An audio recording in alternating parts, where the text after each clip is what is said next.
A hi friends, welcome to movie bites. Friends, ఈ movie నిజంగా చాలా థ్రిల్లింగ్ మూవీ అని చెప్పొచ్చు. ఎందుకంటే ఈ మూవీ చూస్తున్న సేపు నా హార్ట్ నాకు తెలియకుండా టెన్షన్ తో కొట్టుకోవడం స్టార్ట్ చేసింది. ఒక సీన్ లో అయితే కళ్ళంటే నీళ్ళు కూడా వచ్చేసాయి. అండ్ ఆ లైఫ్ లో ప్రతి ఒక్కరు ఒక్కసారైనా చూడాల్సిన గొప్ప సినిమా ఇది. సో ఇంకా ఎలాంటి లాగ్ లేకుండా డైరెక్ట్ గా మూవీ స్టోరీలోకి వెళ్ళిపోదాం. మూవీ స్టార్టింగ్ లో మన మెయిన్ క్యారెక్టర్ అయిన పీహును చూపిస్తారు. నిజానికి పీహుకు ముందు రోజు తన సెకండ్ బర్త్డే పార్టీ జరుగుతుంది. ఆ పార్టీలో అలసిపోయిన పీహు తర్వాత రోజు నిద్రలోంచి లేస్తుంది. కాసేపు సరదాగా అటు ఇటు ఆడుకొని తన పక్కనే పడుకుని ఉన్న మమ్మీని నిద్ర లేపి అమ్మ నాన్న ఎక్కడ అని చెప్పి అడుగుతుంది. కానీ వాళ్ళ అమ్మ రెస్పాండ్ కాకపోవడంతో నాన్నని ఎత్తుకుంటూ ఇల్లు మొత్తం నానా నాన్న అంటూ తిరుగుతుంది. కానీ ఆ ఇంట్లో తన నాన్న ఉండడు. వెళ్లి డోర్ ఓపెన్ చేయాలని చూస్తుంది. కానీ ఆ డోర్ చాలా హైట్ లో ఉండి పీహుకి అందదు. మరో పక్క కిచెన్ లో ట్యాప్ లోంచి వాటర్ వచ్చేస్తూ ఉంటుంది. అది చూసిన పీహు వెళ్లి వాటర్ ఆపడానికి పైకెక్కి కాసేపు ఆ వాటర్ తో ఆడుకొని వచ్చేస్తుంది. తర్వాత పీహు మళ్ళీ కాసేపు ఆడుకొని వెళ్లి వాళ్ళ అమ్మని నిద్ర లేపడానికి ట్రై చేస్తుంది. కానీ వాళ్ళ అమ్మలో కొంచెం కూడా చలనం ఉండదు. దాంతో పీహుకి ఏం చేయాలో తెలియక అమ్మ లెగు ప్లీజ్ అంటూ చాలాసేపు ఏడుస్తుంది. అయినా సరే తను మేల్కోదు.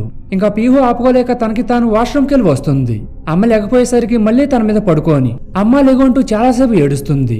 అప్పుడే మనందరికి మైండ్ బ్లాక్ అయిపోతుంది. ఎందుకంటే అప్పుడే సడన్ గా పీహు అమ్మ చేతిలోంచి ఒక స్లీపింగ్ టాబ్లెట్ డబ్బా ఒకటి కింద పడుతుంది. అది చూసిన పీహు ఆ టాబ్లెట్స్ ని మళ్ళీ డబ్బాలో వేస్తూ అమ్మ నేను దీన్ని తిన్నా అని చెప్పి అడుగుతుంది. నిజానికి పీహు అమ్మ అప్పటికే స్లీపింగ్ టాబ్లెట్స్ చేసుకుని చనిపోయింది. అప్పుడే ఆ ఇంట్లో మొబైల్ రింగ్ అవుతుంది. అది విన్న పీహు స్టూల్ తెచ్చి పైన మొబైల్ తీయడానికి ట్రై చేస్తుంది. కానీ అది పీహుకి అందదు. దాంతో ఆ టేబుల్ మీదకి ఎక్కేస్తుంది. ఆ ఫోన్ ఏమో గానీ పీహు కాల్ జారిపోతూ ఉంటుంది. అయినా సరే పీహు ఏదోలాగా మొబైల్ ని తీస్తుంది. కానీ ఇక్కడే మొబైల్ చేయి జారి బల్ల కింద పడిపోతుంది. అంటే ఫోన్ కూడా లిఫ్ట్ అయిపోతుంది. ఆ కాల్లో పీహు నాన్న మాట్లాడుతూ పూజ నేను నీతో ఉండలేకపోతున్నా. ప్రతిరోజు ఇలా గొడవ పడుతూ నా వల్ల కాదు. నేను మిమ్మల్ని వదిలి దూరంగా వెళ్ళిపోతున్నానని చెప్పి కోపంగా మాట్లాడుతూ ఉంటాడు. పీహు ఏమో ఆ మొబైల్ ని బయట తీయడానికి ట్రై చేస్తుంది.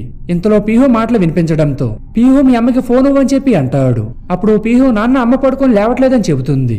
ఈ లోపు కాల్ కట్ అయిపోతుంది. నిజానికి పీహు అమ్మ నాన్న గొడవ పడతారు. కోపంలో పీహు నాన్న ఇల్లు వదిలి ఎక్కడికో వెళ్ళిపోతాడు. పీహు అమ్మ బాధలో సూసైడ్ చేసేసుకుంటుంది. పాప ఆ విషయం తెలియని పీహు ఇంట్లోనే తిరుగుతూ ఉంటుంది. కానీ ఇక్కడ పీహు చుట్టూ అన్ని ప్రమాదాలే ఉంటాయి. పీహు కాసేపు ఆ స్లీపింగ్ టాబ్లెట్స్ తో ఆడుకుంటూ ఉంటుంది. కానీ తన పక్కన ఒక ఐరన్ బాక్స్ ఉండి ఒక క్లాత్ కూడా కాలిపోతూ ఉంటుంది. అది చూసిన పీహు ఆ బాక్స్ దగ్గరికి వెళ్లి ఆపడానికి ట్రై చేస్తుంది. కానీ తనకి దాన్ని ఎలా ఆఫ్ చేయాలో తెలియక ఐరన్ బాక్స్ ని పట్టేసుకుంటుంది. దాంతో చేయి కాలిపోయి చాలా బాధపడుతుంది. ఆ పెయిన్ తో అమ్మ మీద పడుకొని ఏడుస్తూ అలానే నిద్రలోకి వెళ్ళిపోతుంది. కాసేపటికి నిద్రలోంచి లెగుస్తుంది. అమ్మ ఆకలి వేస్తుంది, నాకు మిల్క్ కావాలని చెప్పి అడుగుతుంది. ఇంట్లో ఒక ప్లేస్ లో మిల్క్ డబ్బా కూడా ఉంటుంది. కానీ అది కూడా చేయి జారి మిల్క్ మొత్తం ఒలిగిపోతాయి. పాపం పీహు ఆకలితో ఏం చేయాలో తెలియక కిచెన్ లోకి వెళ్లి మొత్తం వెతుకుతుంది. అక్కడ తనకి 2 చపాతీలు కనిపిస్తాయి. పీహు ఒక చపాతీని ఓవెన్ లో పెట్టి ఆన్ చేస్తుంది. కానీ పీహుకి తెలియక ఏదేదో నొక్కేయడం వల్ల ఓవెన్ లో చపాతీ మొత్తం మాడిపోతుంది. దాంతో కిచెన్ లో ఉన్న గ్యాస్ ని ఆన్ చేసి దాని మీద చపాతీని పెడుతుంది. తర్వాత ఫ్రిడ్జ్ ని కూడా ఓపెన్ చేయడానికి ట్రై చేస్తుంది. చాలా సేపు ట్రై చేశాక ఫ్రిడ్జ్ డోర్ ను ఓపెన్ చేస్తుంది. దాంట్లో మొత్తానికి బర్త్డే కేక్ ఉంటుంది. పీహు హ్యాపీగా కేక్ ను తింటూ ఆడుకుంటుంది. కానీ ఇక్కడే తెలియక ఫ్రిడ్జ్ లో ఉన్న వస్తువులు మొత్తం బయటికి తీసేసి ఫ్రిడ్జ్ లోకి వెళ్లి కూర్చుంటుంది. ఇంతలో ఫ్రిడ్జ్ డోర్ కూడా క్లోజ్ అయిపోయి పీహు అందులో ఊపిరాడక ఉక్కిరిబిక్కిరి అయిపోతుంది. ఆ ఫ్రిడ్జ్ లోనే కొట్టుకుంటూ ఉంటుంది. ఇంట్లో ఒక పక్కన ట్యాప్ లోంచి వాటర్ బయటకు వచ్చేస్తూ ఉంటాయి. మరో పక్క గ్యాస్ ఆన్ లో ఉంటుంది. ఓవెన్ కూడా రన్ అవుతూ ఉంటుంది. ఈ టైంలో మనందరూ ఆలోచనంతా ఒకటే, పీహుకి చివరికి ఏమైందనేది. కాసేపటికి పీహు ఏదోలా బయటకు వస్తుంది. తనకు ఆకలి వేయడంతో ఫ్రిడ్జ్ లో ఏం దొరికితే దాన్ని తీసుకుని తినేస్తుంది. అలా ఆకలి తీరాక మళ్ళీ ఇంట్లో తిరుగుతూ ఆడుకుంటుంది. పీహు ఇంట్లో బెలూన్స్ తో ఆడుకుంటూ మళ్ళీ ఐరన్ బాక్స్ దగ్గరికి వెళ్తుంది. కానీ అప్పుడే మళ్ళీ ఫోన్ రింగ్ అవుతుంది. పీహు మొత్తానికి ఆ మొబైల్ ని బయటికి తీసి అమ్మ చెవి దగ్గర పెడుతుంది. అవతల విషయం తెలియక పీహు నాన్న కోపంలో తన భార్యను నోటుకొచ్చినట్టు తిడుతూ ఉంటాడు. ఇక్కడ పీహు ఆడుకుంటూ ఐరన్ బాక్స్ ని గుద్దేస్తుంది. దాంతో ఐరన్ బాక్స్ టేబుల్ మీద పడిపోయి టేబుల్ కూడా కొంచెం కొంచెంగా కాలిపోతూ ఉంటుంది. మరో పక్క పీహు టీవీ చూస్తూ ఉంటుంది. కానీ అప్పుడే సడన్ గా కరెంట్ పోతుంది. అప్పుడే ఇంటికి చెత్త తీసుకెళ్లేవాడు వచ్చి మేడం మేడం అని పిలుస్తాడు. కానీ ఇంట్లో నుంచి ఎలాంటి రెస్పాన్స్ లేకపోవడంతో వాడు అక్కడి నుంచి వెళ్ళిపోతాడు. అది విన్న పీహు వెళ్లి డోర్ కింద నుంచి బయటికి చూస్తూ అక్కడే కూర్చుని ఆడుకుంటూ నిద్రపోతుంది. అలా చాలా సేపు గడిచిన తర్వాత ఇంట్లో ఫోన్ రింగ్ అవుతూ ఉంటుంది. అప్పటికే కరెంట్ కూడా రావడం వల్ల సడన్ గా ఇంట్లో ఉన్న ఓవెన్ బ్లాస్ట్ అయిపోతుంది. అది చూసి పీహు భయంతో ఏడుస్తూ ఉంటుంది. మళ్ళీ కరెంట్ పోవడంతో పీహు హాల్లోకి వచ్చి కిందకు చూస్తూ ఉంటుంది. నిజానికి పీహు 10 స్టేర్స్ పైన ఉంటుంది. పీహు అక్కడ ఆడుకుంటూ ఉండగా తన బొమ్మ చేయి జారి పక్కన ఉన్న వైర్ల మీద పడిపోతుంది. పీహు ఆ బొమ్మని తీసుకోవాలని ఆ ఐరన్ రాడ్స్ మీదకి ఎక్కేసి ఆ బొమ్మ తీయడానికి ట్రై చేస్తుంది. అదే టైంలో ఆ బొమ్మ కింద పడిపోతుంది. దాంతో పీహు ఇంకా రాడ్ పైకి ఎక్కేసి కిందకి చూస్తూ ఉంటుంది. అక్కడ కొంచెం తేడా వచ్చినా గాని పీహు ఇంకా లేనట్టే. కానీ ఇంతలో పక్క ఇంట్లో ఉన్న ఒక ఆంటీ చూసి అమ్మ అక్కడ ఆడుకోకూడదు, కిందకు దిగు అని చెప్పి గట్టిగా అరుస్తుంది. అదే టైంలో ఇంట్లో ఫోన్ రింగ్ అవడంతో ఇంట్లోకి వెళ్ళిపోతుంది. అప్పుడే మళ్ళీ కరెంటు వస్తుంది. కానీ జనరేటర్ ప్రాబ్లం వల్ల కరెంటు వచ్చిపోతూ ఉంటుంది. మళ్ళీ పీహు ఇల్లు మొత్తం తిరుగుతూ తనకు నచ్చిన వస్తువులతో ఆడుకుంటూ ఉంటుంది. అప్పుడే మళ్ళీ పీహు నాన్న నుంచి ఫోన్ వస్తుంది. పీహు ఆ ఫోన్ ని లిఫ్ట్ చేసి నాన్న అమ్మ పడుకుందని చెబుతుంది. అప్పుడు పీహు నాన్న అమ్మలేసాక నేను సారీ చెప్పానని చెప్పు, చిన్న మీటింగ్ లో ఉన్నాను, తర్వాత కాల్ చేస్తానని చెప్పి కాల్ కట్ చేసేస్తాడు. అలా పీహు చాలాసేపు ఆడుకుని అమ్మ మీద బొజ్జుంటుంది. కాసేపటి తర్వాత నిద్రలేసిన పీహుకి మళ్ళీ ఆకలి వేసేస్తూ ఉంటుంది. అప్పుడే పీహుకి ఆ ఇంటి ఫ్లోర్ క్లీనర్ కనపడుతుంది. అది సేమ్ మిల్క్ కలర్ లో ఉండడంతో అమ్మ నేను ఈ మిల్క్ తాగనా అని అడుగుతుంది. అమ్మ నుంచి ఎలాంటి రెస్పాన్స్ లేకపోవడంతో ఆ ఫ్లోర్ క్లీనర్ ని మిల్క్ డబ్బాలో వేసుకుంటుంది. కానీ దేవుడి దయ వల్ల ఆ డబ్బా చేజారిపోయి అందులో ఉన్న లిక్విడ్ మొత్తం ఒలిగిపోతుంది. పాపం ఆ చిన్నారి ఆకలికి తట్టుకోలేక అమ్మ మిల్క్ కావాలంటూ వాళ్ళమ్మ డ్రెస్ తీయడానికి ట్రై చేస్తూ ఆకలితో చాలాసేపు ఏడుస్తుంది. కొంచెం సేపటికి ఇల్లు మొత్తం వాటర్ తో నిండిపోతుంది. మరో పక్క గ్యాస్ కూడా ఆన్లో ఉంటుంది. పీహు ఆ వాటర్ లో ఇల్లు మొత్తం తిరుగుతుంది.